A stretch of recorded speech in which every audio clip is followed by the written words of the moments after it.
I have been approached by NASA to be the first man to cycle on the moon. Lee's team?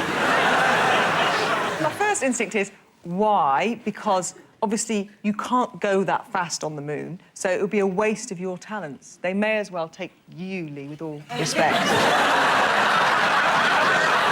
And I'm imagining that your insurance is a lot higher than your insurance. Gabby, why are you so convinced that it was Lee and Chris that got down to the last two? Anyway, when?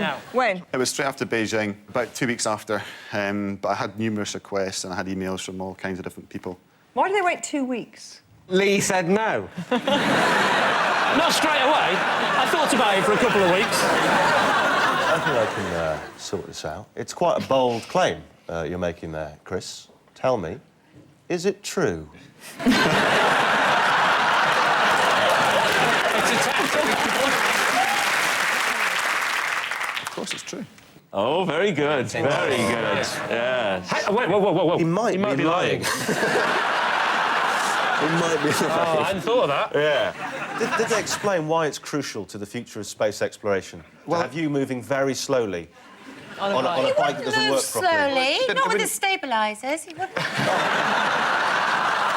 I hadn't thought about the stabilisers. It wouldn't have made any difference, hadn't. you know, whether it's fast or not. It was about the fact it was going to be a bicycle on the moon, the first bicycle on the moon. Right.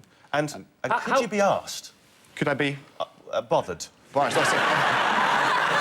if it had been possible, then yes. It turned out it wasn't possible to do it. Why? Because you can't fly a rocket. How long would this whole trip have taken?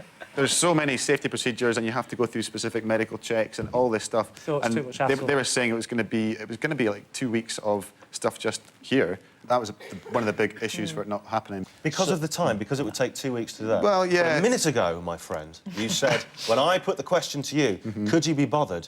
You said, yes, I would have done it. And then, because it was 2 weeks out of your schedule to go to the moon, do something no one else had ever done, suddenly you couldn't be bothered. Well, when I say I couldn't be bothered, it was pretty much down to the Federation. There's quite strict guidelines in terms of what you can do, what you can't do. You can't go to the moon, that's mentioned. That's the first line. Yeah. Clause 1. Must train all the time, no drugs. Oh, and by the way, new one, no going to the moon. Is this an ordinary bicycle they asked you to do? No, it would have been a special bike. Off-road tyres for a start. Off-road tyres? On moon tyres? There's not many roads in the moon, or tracks.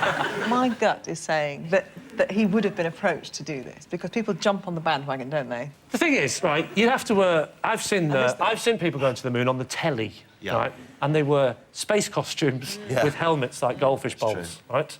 Yeah. So he'd have to wear this costume like that, and he'd be sat on what he's admitted himself is a reasonably ordinary bike with slightly wider tyres, and that's an image I mean, it'd be like Eamon Holmes riding a tricycle.